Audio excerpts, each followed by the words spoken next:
Lemos muitas histórias na Bíblia a respeito de jovens que disseram não e mudaram o curso da história. A primeira que quero mencionar, talvez nunca tenham ouvido falar. Seu nome foi Vasti e foi rainha da Pérsia.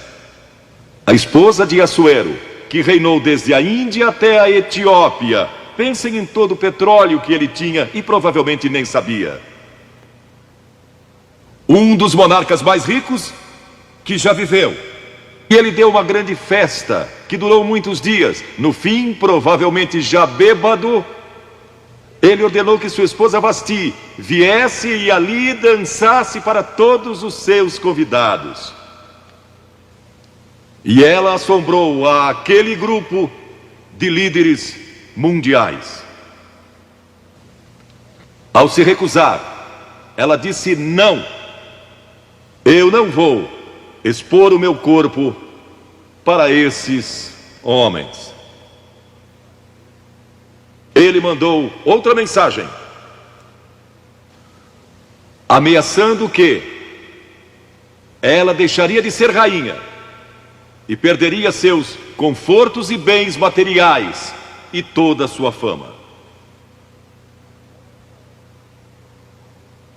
Mas a sua resposta foi a mesma: não.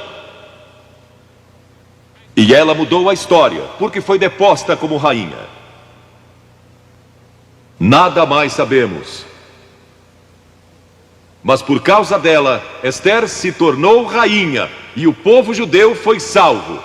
E até o dia de hoje, o povo judeu celebra um grande feriado, porque uma mulher disse não e abriu a porta para a salvação do povo judeu, porque havia um homem como Hitler,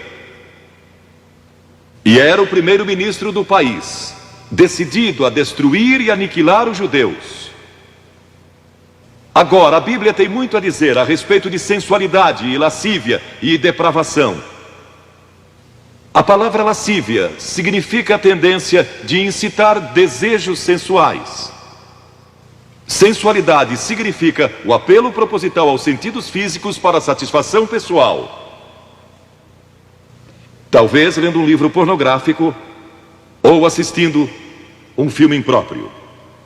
A Bíblia diz que devemos nos abster das paixões carnais, da sensualidade, que fazem guerra contra a alma. Elas estão em guerra contra a sua alma e seu espírito. E a Bíblia diz que devemos nos abster delas, ficar longe delas. E então a Bíblia usa outra palavra, réprobo. Agora, isso se refere a pessoas totalmente depravadas, de consciências mortas ou cauterizadas, não sabem mais corar, perderam a capacidade de discernir entre o bem e o mal. E em Romanos 1:28 lemos: e por haverem desprezado o conhecimento de Deus, o próprio Deus os entregou a uma disposição mental reprovável para praticarem coisas inconvenientes. Ou seja, Deus desistiu deles dizendo: vão em frente, gozem toda depravação e toda sensualidade que quiserem, não vou perturbá-los. Ainda não. Mas saibam que seus pecados os acharão e prestarão contas no dia do juízo. E Paulo, escrevendo ao jovem Timóteo, disse: também estes resistem à verdade, homens de todo corrompidos, réprobos quanto à fé. Em outras palavras, rejeitaram a Cristo por tanto tempo que suas consciências se cauterizaram e seus corações se endureceram. E mesmo que o Espírito de Deus lhes fale, eles não podem ouvir.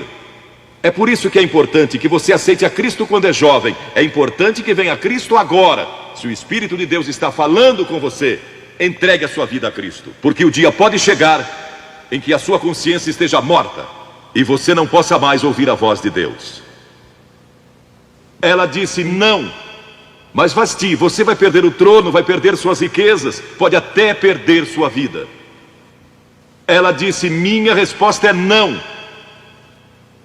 Qual é sua resposta hoje àquelas coisas que são erradas? À mentira, à lascívia, à cobiça, ao preconceito racial? Qual vai ser? Você vai disciplinar seu corpo? Vai permanecer firme às convicções que Cristo e a Bíblia ensinam Ou vai ceder e seguir pelo caminho largo que leva à destruição, ou vai entrar pela porta estreita e pelo caminho apertado que conduz à vida eterna? Qual vai escolher? Você tem uma escolha hoje.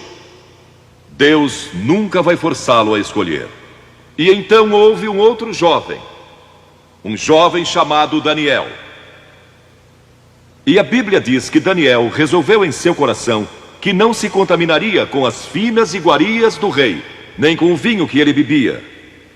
Agora, Daniel era um jovem que tinha um propósito. Ele havia sido capturado em Jerusalém. Quando o exército de Nabucodonosor invadiu a cidade, ele foi capturado e levado através de milhares e milhares de quilômetros à Babilônia.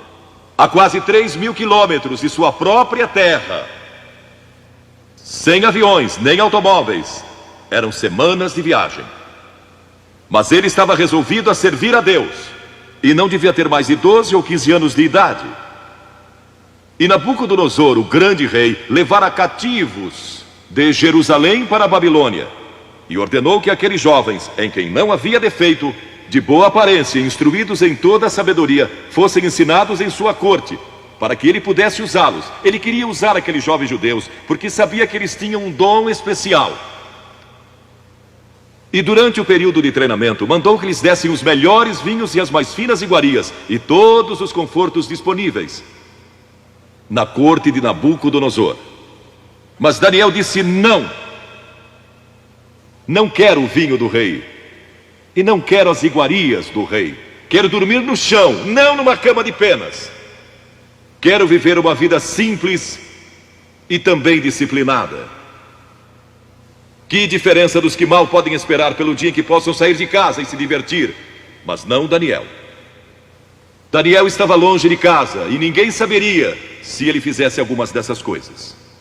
Ninguém saberia se ele tivesse uma namorada e dormisse com ela, ou se embebedasse com o melhor vinho do rei. Ninguém saberia lá em Jerusalém, e ele poderia ter se tornado muito popular. Mas esse primeiro não, quando jovem, preparou-o para o grande não, quando era primeiro-ministro da Babilônia. E foi lançado na cova dos leões, porque não abandonou sua fé em Deus. Nós nos contaminamos ao comer demais, ou ao nos embebedarmos, ou ao tomar drogas, ou gastando tempo demais assistindo televisão, ou indo aos cinemas.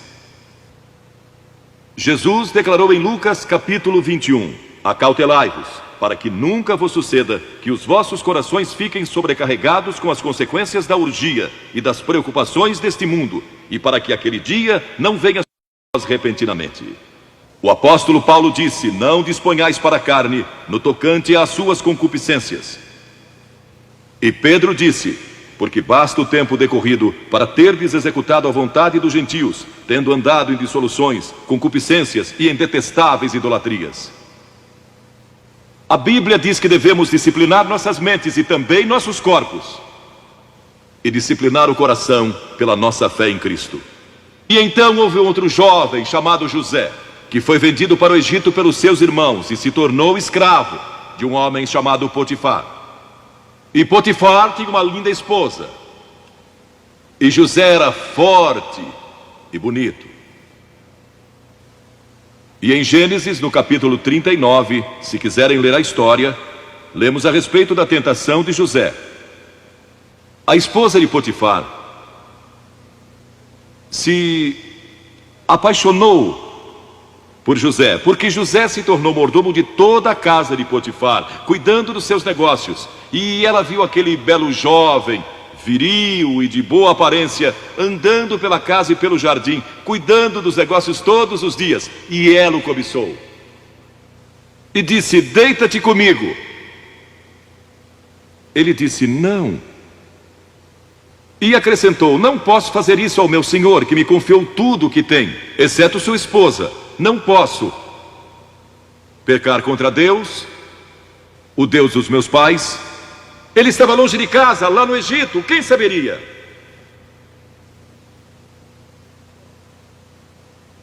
Mas disse não.